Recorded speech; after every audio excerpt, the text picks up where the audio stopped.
Assalamualaikum warahmatullahi wabarakatuh. Perkenalkan, nama saya Muhammad Fauji Badruzaman. Saya berasal dari jurusan Fisika kelas 1A atau angkatan kemarin 2020. Video ini saya buat untuk memenuhi tugas sains fisika dalam peradaban Islam, di mana tugas ini saya akan membahas salah satu karya Ibnu Al-Haytham tentang Milky Way atau Bima Sakti. Namun sebelum kita masuk ke pembahasan, kita harus mengenal terlebih dahulu siapa itu Ibnu Al-Haytham. Jadi kita masuk dulu ke biografinya, biografi Ibnu Al-Haytham. Ibnu Al-Haytham memiliki nama asli yaitu Abu Ali Muhammad bin Al-Hasan bin Al-Haytham Al-Basri Al-Misri. Beliau lebih dikenal dengan nama samaran Ibnu Al-Haytham. Di dunia barat, beliau telah dikenali dengan berbagai nama seperti Al-Hazen, Apenatan, dan Apenetan. Tetapi lebih terkenal dengan panggilan sebagai Al-Hazen. Dilahirkan pada 354 Hijriah bersamaan atau bertepatan dengan 965 Masehi di negeri Basroh, Irak. Beliau dibesarkan di Basroh dan Baghdad, dua kota yang menjadi pusat ilmu pengetahuan dinasti Abbasiyah pada masa itu. Sebagaimana kita ketahui, kecerdasan intelektual Ibnu Al-Haytham terbukti ketika beliau masih menjadi seorang pelajar dengan menyukai terhadap berbagai bidang ilmu. Beliau tidak pernah bosan menimba ilmu pengetahuan, baik agama maupun umum, seperti matematika, fisika, astronomi, kedokteran, filsafat, ataupun mantik, serta masih banyak lagi. Beliau adalah seorang tokoh cendekiawan sains yang terkenal dan termasyhur atas ketinggian ilmunya di tanah Arab, dan bahkan beliau juga terkenal sampai ke benua Eropa pada zamannya. Ibnu Al-Haytham ini memiliki banyak sekali kontribusi dalam bidang-bidang ilmiah seperti dalam bidang sains, optik, fisika, matematika, astronomi, kedokteran, filsafat, mantik, dan masih banyak lagi. Salah satunya karya beliau yang akan saya bahas yaitu tentang Milky Way atau tentang lokasi Bima Sakti yang sebenarnya di mana pada saat itu menimbulkan banyak sekali pertanyaan dan propaganda, apakah benar Bima Sakti itu di atmosfer atau berada sangat jauh di luar bumi, di luar atmosfer bumi. Nah, jadi dalam analisis kitab ini kita akan membahas pembuktian Ibnu Al-Haytham dalam mengungkap kebenaran lokasi Bima Sakti. Pada masa itu, banyak sekali perdebatan tentang lokasi Bima Sakti. Apakah itu berada di udara atau bukan, melainkan berada sangat jauh di langit, bahkan lebih jauh dari bulan. Orang yang pertama kali membahas lokasi Bima Sakti yaitu trio ilmuwan, guru besar, guru, dan murid, yakni Aristoteles, Demokritus, dan Anasagoras, yang akhirnya sepakat bahwa Bima Sakti adalah sekumpulan debu yang berada di atmosfer bumi. Itu adalah pendapat trio ilmuwan yang pada masa itu menimbulkan kehebohan, menyebabkan terjadinya propaganda sehingga menghasilkan pertanyaan, apakah benar lokasi Bima Sakti berada di udara? Kemudian cendekiawan Arab terkemuka Ibnu Al-Haytham, di mana dia membuktikan bahwa bintang tetap tidak bersinar melalui cahaya yang datang dari matahari, tetapi mereka bercahaya sendiri. Kemudian Ibnu Al-Haytham ini menjawab pertanyaan tersebut dengan membuktikan kebenaran lewat pengamatannya. Adapun jawaban Ibnu Al-Haytham yaitu dengan nama Allah yang Maha Penyayang, yang Maha Pemurah. Jawaban dari Syekh Abu Ali Al-Hasan Ibnu Al-Hasan Ibnu Al-Haytham untuk pertanyaan seseorang yang bertanya apakah Bima Sakti ada di udara atau di langit. Anda telah bertanya, semoga Allah menguatkan Anda. Tentang Bima Sakti apakah itu di udara atau di langit? Dan jawabannya ada di langit. Bahwa jaraknya dari permukaan bumi sangat besar proporsinya. Setengah diameter bumi dan lebih tinggi dari bola bulan. Dan pada ketinggian yang sangat luar biasa. Buktinya, jika Bima Sakti berada di udara atau di tempat yang tidak terlalu jauh dari permukaan bumi, dalam hal ini di atmosfernya ya, seseorang harus menemukan perbedaan pandangan atau paralaks. Jadi, jika terdapat perbedaan pandangan atau paralaks, maka itu benar di atmosfer. Namun, dalam kasus ini tidak ditemukan paralaks. Seperti halnya seseorang melihat perbedaan dalam penglihatan bulan dibandingkan dengan matahari pada saat gerhana. Karena bulan dekat dengan permukaan bumi, tetapi Anda dapat melihat Bima Sakti tanpa ada yang menyebabkan perbedaan. Jadi di sini dalam kasus Bima Sakti ini tidak ditemukan paralaks, tidak ditemukan perbedaan pandangan. Ya, jadi menurut Ibnu Al-Haytham menyanggah dan membenarkan dari pendapat-pendapat trio ilmuwan di atas seperti Aristoteles yang menyatakan bahwa Bima Sakti itu sekumpulan debu yang berada di atmosfer. Tapi Ibnu Al-Haytham membuktikan bahwa jikalau di atmosfer maka harus ada paralaks atau perbedaan pandangan. Tetapi di sini tidak ditemukan sama sekali. Sebagaimana dijelaskan oleh Ibnu Al-Haytham bahwa jika Bima Sakti terdapat di udara atau atmosfer, maka harus terjadi perbedaan pandangan ya. Akan tetapi pada kasus tersebut tidak ditemukan satupun paralaks terhadap lokasi Bima Sakti.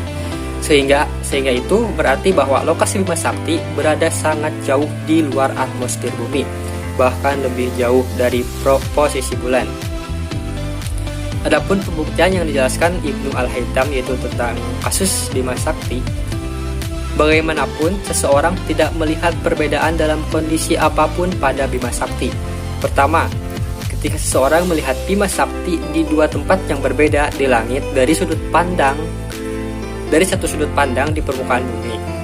Kedua, ketika seseorang melihat ke arahnya dari titik manapun di permukaan bumi dan melihat bintang tetap di atasnya, dan pada jam yang sama dari satu yang lainnya melihat dari sudut pandang pertama yang jauh. Nah, jika kemudian ada perbedaan dalam pandangan, maka bisa dikatakan itu di atmosfer ya. Tapi dalam kasus ini tidak ditemukan paralaks. Nah, bukan tidak ada perbedaan penglihatan atau paralaks.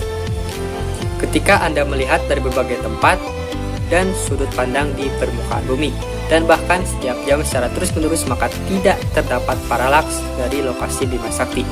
Karena Bima Sakti berada sangat jauh dari atmosfer bumi. Maka dari itu sejatinya Ibnu Al-Haytham adalah orang pertama yang mengungkap kebenaran tentang lokasi Bima Sakti. Bahkan jauh sebelum Galileo Galilei yang membuktikan lokasi Bima Sakti melalui teleskopnya.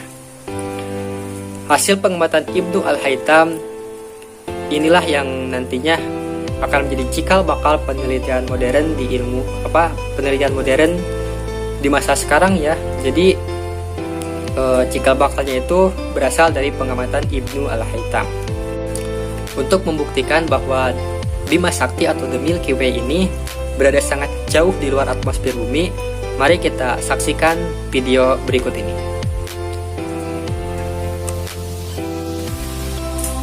Coba teman-teman kita perhatikan video berikut ini. Video ini saya ambil dari channel YouTube Peaceful Cuisine. Ya, nanti saya kasih link channel YouTube-nya di bawah.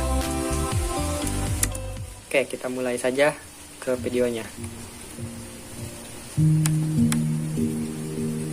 Nah, untuk ini diambil di Gunung Fuji di kota Yamanashi, Jepang. Jadi kita akan mengamati dari lokasi yang berbeda apakah benar ada paralaks atau tidak ya. Coba kita amati. Nah, kita lihat ada 3 bintang di sini. Kita fokus sama 3 bintang di sini dulu ya.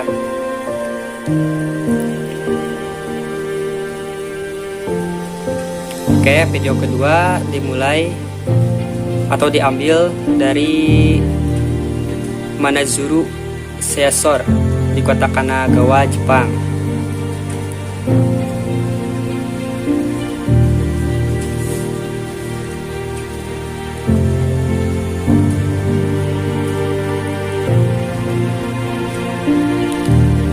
Ini video ketiga ya. Video ketiga diambil di Kyosato, di kota yang berbeda yaitu kota Yamanashi, Jepang. Namun terhalang kabut ya yang ini. Terhalang kabut.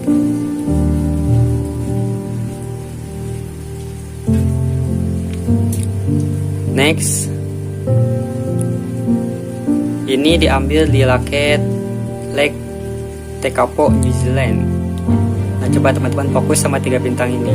Tadi di video pertama juga sama ya, tidak ada perbedaan. Cuma di sini terhalang kabut.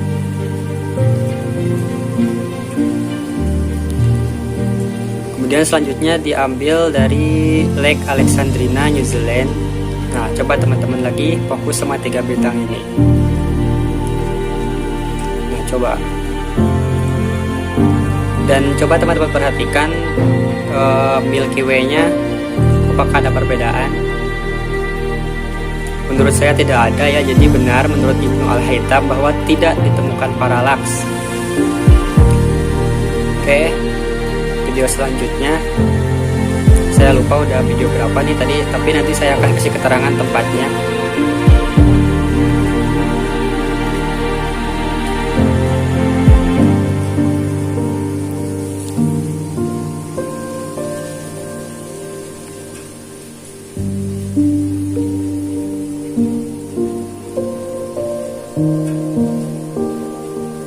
Jadi sebenarnya di Indonesia itu juga ada ya spot untuk melihat Bima Sakti ini, yaitu di Gunung Bromo ya. Sebenarnya di Indonesia juga bisa.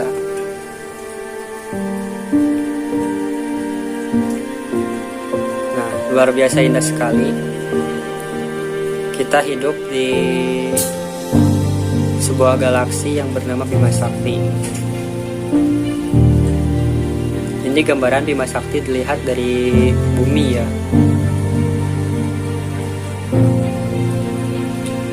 Dan di sana itu, di galaksi kita ya, terdiri dari kurang lebih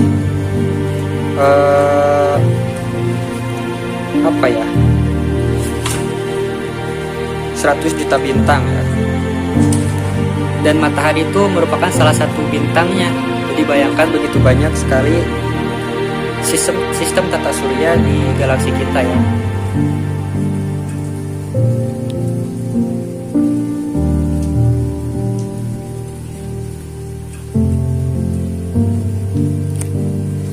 Dan galaksi ini sendiri juga di alam semesta yang baru teridentifikasi dan diperkirakan oleh manusia, kurang lebih ada 100 miliar galaksi yang masing-masing rata-ratanya itu terdapat 100 miliar bintang. Itu rata-ratanya ya.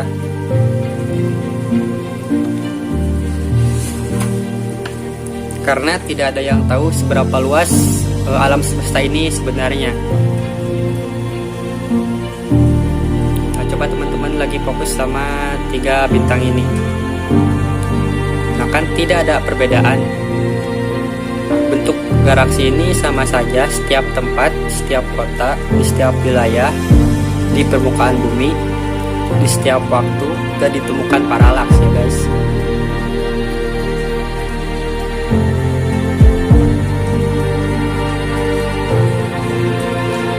Galaksi Katai hanya mengandung beberapa miliar ya, sedangkan galaksi raksasa terdiri dari ribuan miliar bintang. Diameter galaksi merentang dari 3.000 sampai 500.000 tahun cahaya.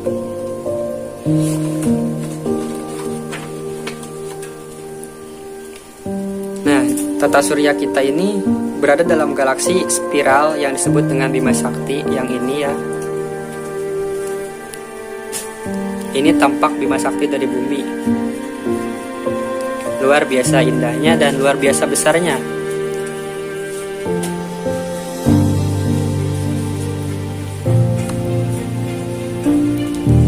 Dilihat dari bumi, terlihat seperti awan tipis panjang yang membelah langit malam dari satu sisi ke sisi lain.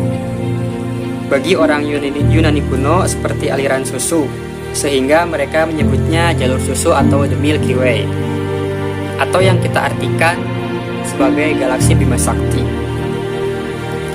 Galaksi kita ya terdiri dari 100 juta bintang yang membentuk cakra besar dengan lengan-lengan spiral berusia 10 juta tahun. Sedangkan tata surya hanya berusia 5 juta tahun. Nah, coba teman-teman fokus lagi sama 3 bintang ini. Tidak ada perbedaan ya.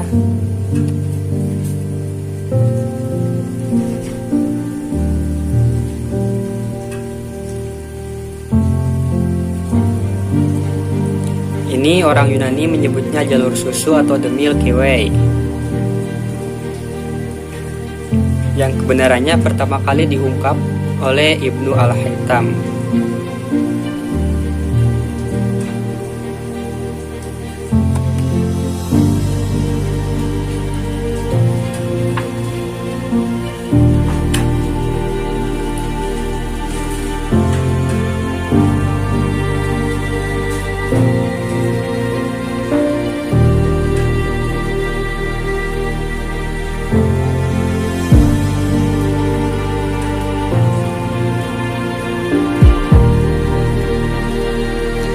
Nah, matahari ini untuk satu kali mengelilingi matahari ini mengelilingi galaksi memerlukan waktu 220 juta tahun untuk menyelesaikan satu kali revolusi. Sejak keberadaannya diperkirakannya tata surya baru menyelesaikan 20 kali putaran dalam mengelilingi pusat Bima Sakti. Ya, dari video yang kita lihat dan hasil analisisnya, kita bisa mengambil hikmah dan pelajaran bahwa manusia ini tidaklah ada apa-apanya ya. Manusia itu sangat kecil di alam semesta ini. Lantas apa yang manusia sombongkan? Tidak ada ya, bahkan bumi dan matahari pun bagaikan butiran debu di alam semesta ini. Ya, maka dari itu mungkin cukupkan sekian presentasi tentang Bima Sakti atau The Milky Way karya Ibnu Al-Haytham. Kurang lebihnya mohon maaf. Wassalamualaikum warahmatullahi wabarakatuh.